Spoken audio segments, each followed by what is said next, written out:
Hello and welcome to the Catch-Up. I'm Paul from Give and Toke. And I'm Christina from AusCannaReviews. What once was a monthly show is now an occasional collaboration between the two of us, and it's been a little while since the last episode. The most recent one we released was our Thailand episode, reflecting on that trip and everything we learned from being there.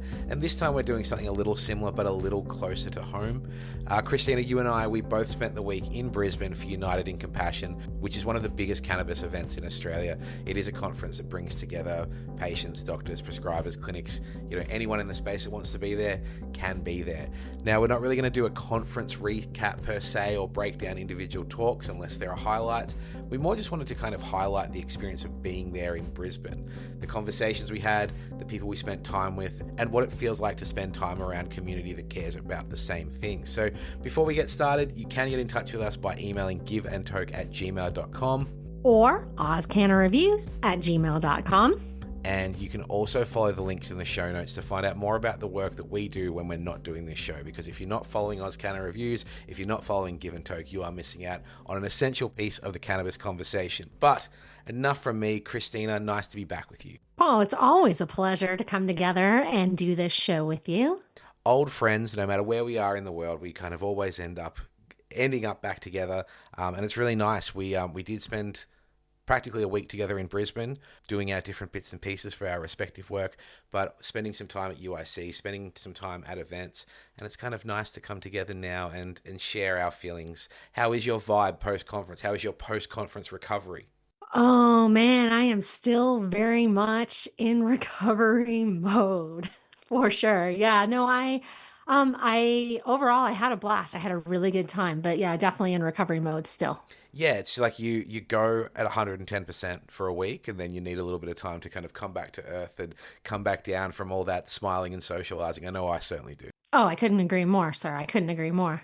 Now, usually we would kick off the catch-up with some hot, spicy takes in a segment we would call Hot Tokes, but we're not really here for hot takes today. We're not really here to get spicy.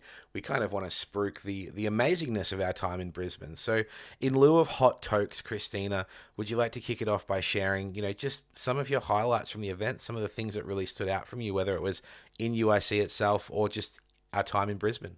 Yeah, look, there were two presentations that really stood out for me it wasn't over the weekend because we started on Thursday, but We'll during alternate the between conference. during the week, during the conference, during the weekend. Yeah, full disclosure there, we don't really have a good concept of time post-conference. Thank you for clearing that up for me right off the get-go, Paul. But like I said, there were two presentations that really stood out for me, and one of them was from a dear friend, Gabby. If you are a longtime listener of my podcast, that is Citrus Quest. He sat down with me during the very first season. I love that guy. We're very much peas in a pod, and we always talk about how important smell and aroma is. And so I just want to give a shout out to his presentation because that's what the whole presentation was. But the thing that I found most important, I mean, obviously the whole presentation resonated with me, but the thing that was most important was that he had a call to action at the end. And that call to action was asking for prescribers to take into account their patients' preferences when it comes to smell and aroma and scent. So again, resonated with me, but I also think that, hopefully other people were taking notes during that presentation because I couldn't agree with that sentiment more. Yeah, I thoroughly enjoyed Gabby's presentation as well. I think, he's just such a great dude. He's such an enthusiastic part of the space and an enthusiastic steward for cannabis with, the science and the data to back it up. I think that's one of the things often underestimated in this space is there's so many people who are driven by the passion and don't necessarily, come from a refined funnel of medicinal knowledge, however, have this great breadth of knowledge and understanding of things that maybe aren't being spoken about and drive to understand things. So yeah, Gabby's just a great dude, but also really brought a lot to the table in that presentation. Were there any other presentations? Because I know that you saw Chad Walkaden's presentation about kind of Indigenous representation and perspectives in medicine. I unfortunately didn't get to see that. Was that another standout for you? Yeah, it was. again, I adore Chad. And then for the listeners who aren't familiar, Chad Walkaden is part of a platform called the On Tracka platform. It's an app that you do not have to be a part of a study or anything like that. Anybody can download it. And essentially, the On Tracka app, pretty self-explanatory. It helps you keep on track and it helps you to journal your consumption. So Chad's presentation was all about the access barriers that Australian Indigenous communities experience. And it was really interesting because it directly contradicted something that the TGA said during their Q&A panel session, where they were, I don't want to say they were adamant, but they were pretty firm in their stance that quote unquote access is not an issue anymore. And yeah, like I said, Chad's presentation directly contradicted that statement because Australian Indigenous communities are definitely there are definitely a lot of hoops for them to jump through, and that things that we don't even think about. I mean, one of them that just when he said it in his presentation, and then later I was like, oh, geez, that I didn't think about it, but it makes so much sense.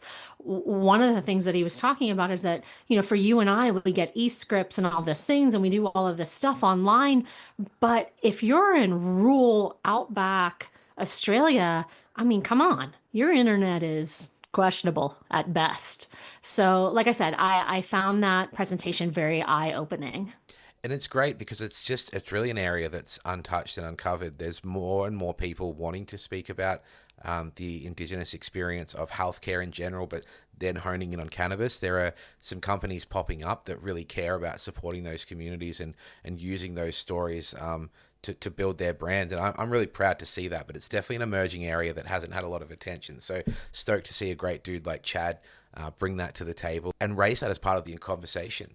Finally, I'm curious. You mentioned the TGA there. I know you had your little moment there where you got to ask them a question during their panel, something that I know you were quite stoked on at the time. Tell us a little bit about your experience of the TGA presentation, whether it was the presentation itself or just your question time. You know, it was a TGA Q&A panel session. Um, no, they didn't answer questions as much as thoroughly or as transparent as I wish they would have. But like you said, I did get to ask a question, and basically the gist of my question was about education. They admitted during their opening of the session that education is horrendously lacking when it comes to medicinal cannabis. So when I got up, I asked them about education, and they agreed there needs to be more education. And so I am very hopeful that over the next few months that they table some sort of educational platform that is based on scientific facts and not so much on the fear mongering that we see kind of going on right now. Yeah, it's probably a good time to just also do a vibe check of what the TGA delivered, because I'd say it's fair to say that we went into this conference with an air of doom and gloom over the industry, and I think it manifested itself in a lot of people's vibes on, you know, during the conference. Depending who you talk to, was, you know, there was varying levels of optimism about the state of cannabis, and the TGA had a lot to do with that. Trying to take an optimistic stance, what was your take on what they presented? You know, should we be scared? Should we be worried? Should we be cautiously optimistic? Anything in between? What did you think? Look, I definitely don't think it was all doom and gloom. And I will agree with you that a lot of us going into this UIC conference, definitely there was a heavy cloud, right? There definitely was a heavy cloud. But walking out, I felt hopeful, cautiously optimistic. They realize that the system that we have is not fit for purpose, right? They acknowledge that. And like I said, they've acknowledged that we need more education.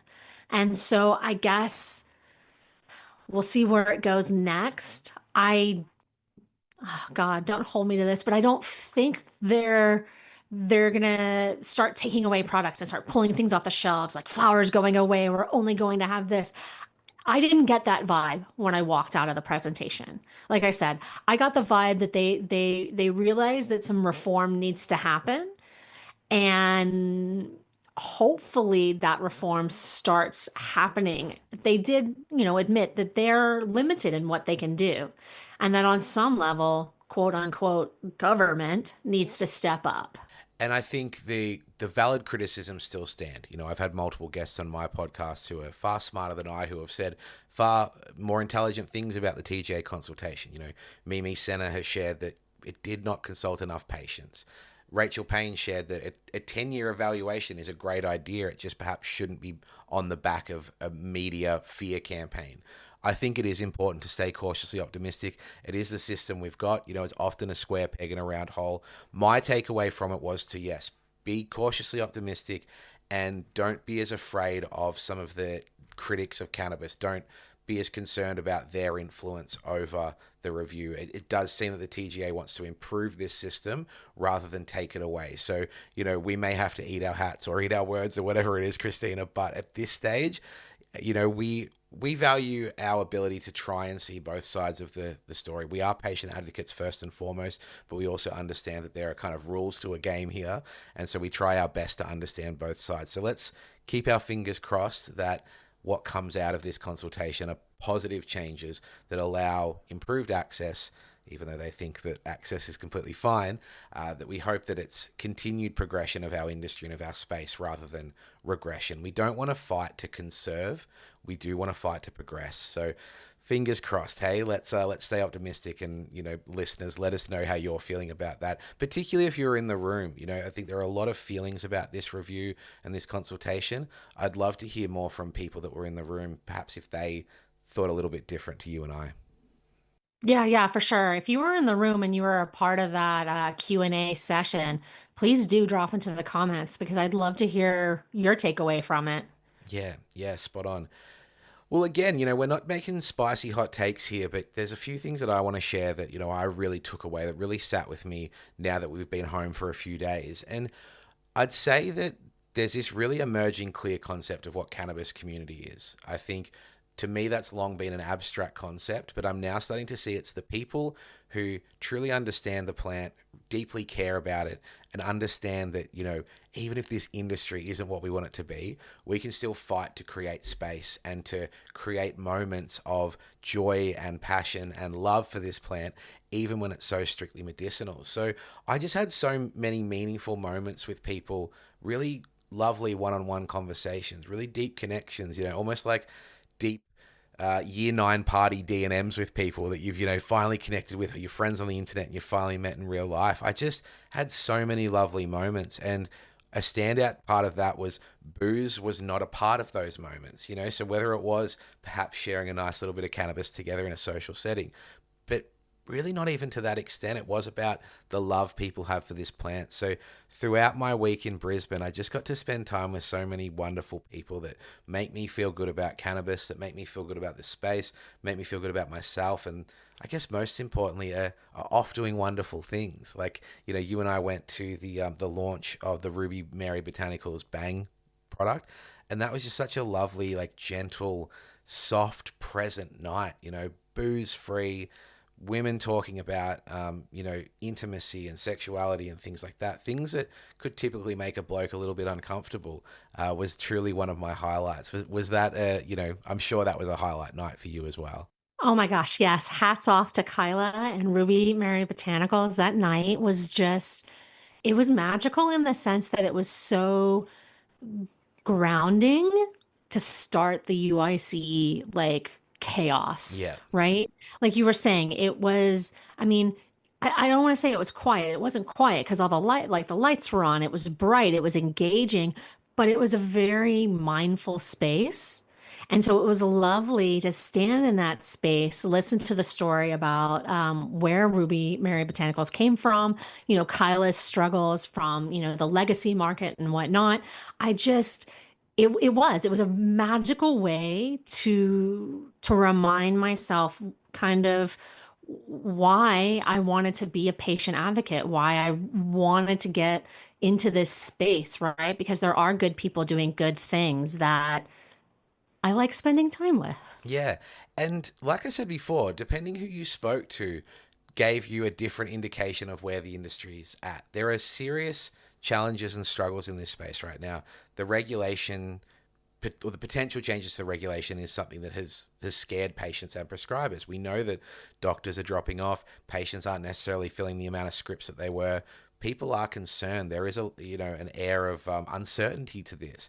But at the same time, there are all these people who are putting themselves out there at what is truly a volatile time. Like, I got to speak to so many wonderful people. Like, the boys at Exotican are doing wonderful things. The guys at Golden Days, Wangara, Kaizen, Metabus. Like, I spoke to people that truly care about cannabis, and that was brilliant. So even at a time where, yeah, we're all a little bit shaky and a little bit uncertain, there are so many people that love doing this. And I think that's just the thing that separates the wheat from the chaff, is just like, how much do these people love doing it? And honestly, if people love cannabis, they will continue to find a way to make it work. So just a huge shout out to all the people trying to make something special happen in what is a crowded space, a difficult space, a highly regulated space.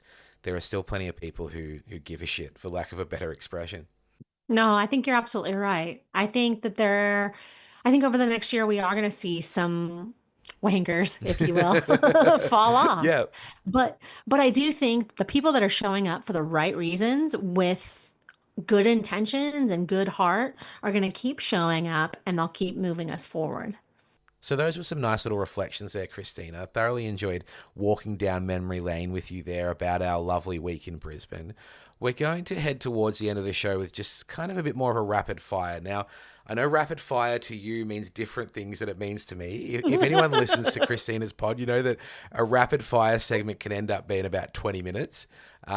For me, it's a tight 60 seconds. So I think we might sit somewhere in the middle of that. So we don't need to go as tight as I usually would, but maybe we don't go as long as you usually would. How does that sound? Okay, I got it. No pressure, right?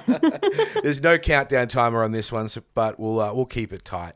So we're going to just call this kind of the key takeaways and just kind of go through and just see if we can maybe round out our experience, in tight little nutshell statements. So the first one to kick it off is, what moment from the trip will stick with you the most? Okay, I'd be lying if I didn't say it was like my 30 seconds of fame where I got to ask my question and during the TGA Q&A panel session. That's it. Yes. Taking your 30 seconds of fame and running with it. For me, it was our last night in Brisbane where we just spent a lovely, intimate evening on a rooftop with, a really small group of people having great conversation, great food, and again, alcohol free, just really, really nice, deep connection with people, comfort. And look, it was a lovely evening in Brisbane after what had been a pretty humid week. It was a nice little cool, breezy night up on that rooftop to send off what was a full on few days. And our second one, did anything at UIC or in Brisbane challenge your perspective? That's an interesting question. I don't know if I would say it challenged my perspective, but there were a couple of things that made me realize that at the end of the day, yeah, there are people in this industry that are just here for the bottom dollar. For me, it wasn't so much like a UIC or Brisbane related perspective change or challenge, but something that's really good about being in person with people, particularly some people who are, chronically online, which happens a lot in this space. When you're face to face with people, it's a little bit harder to be aggressive or rude or mean, and it's a lot easier to actually build a sense of commonality and understanding. So I think it was actually just nice. Anytime I'm in something to do with cannabis, almost any time, whether it's an event, a pre-drinks, whatever, I will spend time with someone I perhaps maybe think I didn't have a lot in common with or didn't agree with. So I actually just think it's nice to get together in person sometimes with people that you maybe only see internet opinions or internet posts, and actually just find your commonality and common ground with them. So I think maybe my perspective was challenged on maybe some people I didn't think that were for me, and turns out absolutely are. That's a good little perspective there, Paul. Yeah, just getting deep with life. What do people outside cannabis still misunderstand the most? Um, Unfortunately, it's still just that basic stigma with, we're not productive members of society. Well, that's bullshit. I just spent a whole weekend or a few days with a bunch of people that I would say are highly productive individuals giving back to our community on a regular basis. Yeah, I couldn't agree with you more on that one. I think that's still very much the look. And when you go to something like that, where everyone has, paid money to be there, is up early in the morning, out till late at night, networking, building relationships, closing deals, whatever it is, it's a nice positive indictment on the industry and on the space, that it isn't necessarily just full of unproductive stoners. So I'm just going to straight up agree with you on that one. As we move to the next one, did your time in Brisbane change how you see the Australian cannabis community? Um, yes and no, right? Because I do still feel like, um, I guess maybe this is just me 3 years into this, is that I have been very careful to surround myself with like-minded individuals in the community. So for me, I I guess this time in Brisbane really shined in the sense that I had this great buffer around me, and the good vibes just kind of kept following me all weekend, if that makes sense. I mean, we were roomies, you know that at times I was like, "Oh my God, I'm so stressed. What am I doing? Life is But it all worked out. And I think the reason why it all worked out and I'm a happy person at the end of it is because I we have an amazing community around us. There are lots of people here that want good things, that are here to help the patients, to help, in any way that they can. And so I think that was one of the best things about the conference and the community. Yeah, for me, I would say that it became really apparent that the community, quote unquote, probably knows how to do events a little bit better than the industry. When they're pure just industry only events, it is a little bit about deals, and it's about having, a gin and tonic whilst discussing some margins and things like that. Whereas I think there was a greater understanding this year that community and patient need events, and even if there was an industry event like the awesome cave after party, it had that understanding of culture, community, that kind of thing. So it was a place for everyone, whilst understanding that cannabis is a little bit more than espresso martinis and doing deals. So my perspective just kind of changed, or maybe even was just reinforced. I think I always knew that community probably does it better. So I think that was something that was really positive for me to experience personally. Next one, what would someone be surprised to learn about cannabis conferences? They're kind of boring. Like straight up, like they're kind of boring. I think the most exciting time that I had was out. God, this is a horrible thing to say, outside of the conference. Again, shout out to a couple of presentations that I did see. They were fabulous. But, to circle back to some of the things that you were saying, man, outside of the conference was fabulous, because again, we connected with all of these community minded people, and we were surrounded by good vibes, like you were saying. The Ruby Mary botanical thing, that's Kyla, and she's legacy. We did on the last night that we were there, we did the rooftop thing with the Cave Boys, and then Jess from the green room was there. And so it was, again, lots of really good people to be around. But the best times, oh God, I hate to say it, the best times I had were outside of the conference. So yeah, I think a lot of people would be surprised that a cannabis conference is just like any other conference, and it can be boring and monotonous at times. Well, and I think our opportunity here is, if we have enough influence for this point of the podcast to be heard by the organizers of UIC, I think there is a desperate need for a bit more of, some more rock star presentations, a little bit more surprises in the booths, maybe a little bit more curation in what the topics of presentations were. There was some valid criticism about the male female ratio of the diversity of the speakers.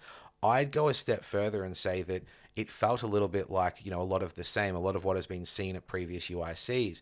And with the exception of the TGA feedback, I don't think there was like a must see presentation, and which is not a knock on the content, it's a knock on the marketing. It's a knock on the arrangement of the lineup. So it's a big 3 days. It's an expensive 3 days. It is a place that touts itself as for the patients.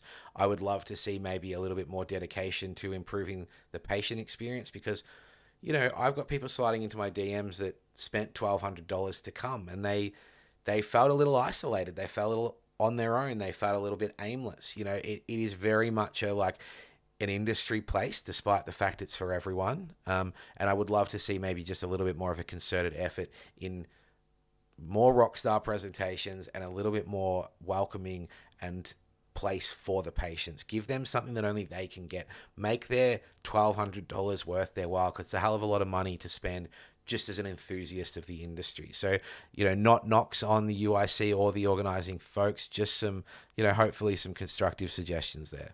Yeah, I agree with that. I mean, if anybody is listening from the committee, it would be fabulous to have a Q&A panel with some patients.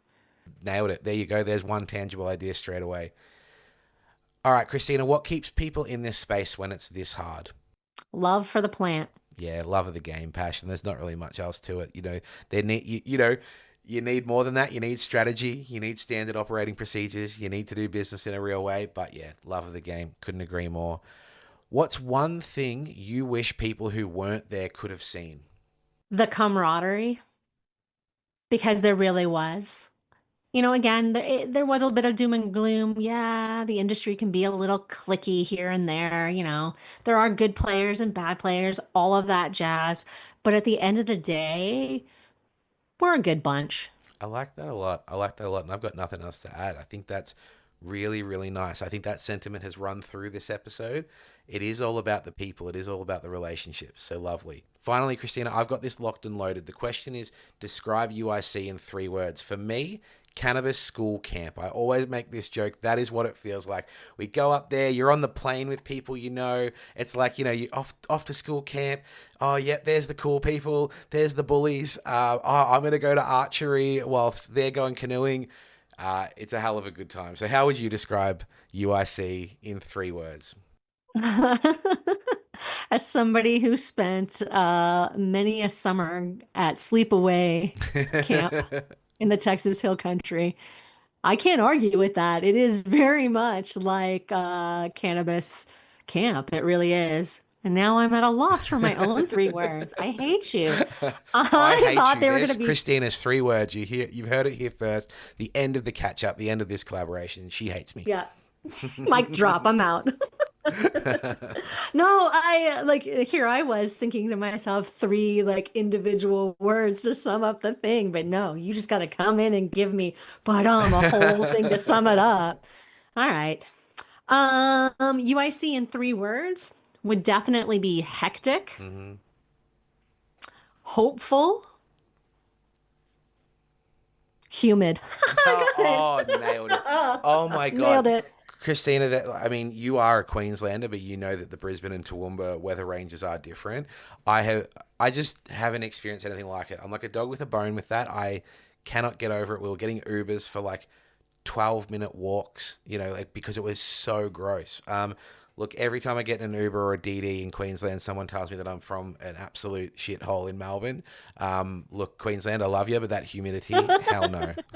I'll tell you what, Paul, next catch up on the road, maybe you should come to Toowoomba and we'll Carnival of Flowers. And then all of a sudden you're going to be like, oh, this is lovely. I could move to Queensland. Anything but the humidity that I have dealt with the last couple of years. No, absolutely nailed that there with your 3 words. My God. Well, Christina, it's pretty much the end of the show. Is there any final points you want to make? Anything that we've missed? Anything you want to express gratitude for? I would like to express gratitude to the organizers of UIC. It's a hell of a hard job. I'm sure plenty goes on behind the scenes that we're not aware of that makes it an incredible challenge. Big shout out to Lucy Haslam for kicking it off in the first place. Even though she has handed it off now, we wouldn't be there without her. So those are my final points. Anything else from you? No, I agree with that, Paul. I am extremely grateful to the organizing committee for still pulling it off, still putting this conference together. It's important that we have things like this to get together to talk about things. I also want to do a little shout out to all the people that put together all the added events outside of the conference itself. Whether it was, again, the event that we attended on the Wednesday, or the CAFE after party, or all the different things that were put on in addition. Shout outs to those people that put that effort into making it just an amazing all around weekend. Yep. Shout out to Puffco and Harry. We love you, man. Oh yeah. Shout outs. See, look, my days all blend together. Was that the Thursday night? I don't even remember now. But yeah, there were so many little events that it did. I mean, I'll be honest, last year I didn't have the best experience at UIC, but this year was definitely better. And I do think a large part of that is because we made appearances at so many of the events, and it was just, there was so much love put into all those extra things that just, made the whole thing kind of glow a little. On that note of maybe not having the best time, I think it takes a couple of UICs to figure it out. It takes a couple of UICs to work out where you want to be. Want to be in one place rather than the other. So if you haven't been before and, this is your first little taste of it, it's a hell of a great time. It's a great place to make connections. You can't do everything. You can't be everywhere, but it's something that kind of makes more and more sense the more that you do it. So yeah, that's our Brisbane UIC 2026 catch up right there, Christina. It sure is. You can find me on my Substack or on Instagram at AusCannaReviews. Yep, you can get in touch with me at GivenToke on Instagram, giventoke.com.au. We said at the top of the show, giventoke@gmail.com, as well as AusCannaReviews@gmail.com to get in touch with us. Everything you need will be in the show notes below. Be sure to subscribe, give us a 5-star rating or a review, but most importantly, tell a friend about the show. I'm Christina. And I'm Paul. Thanks for listening.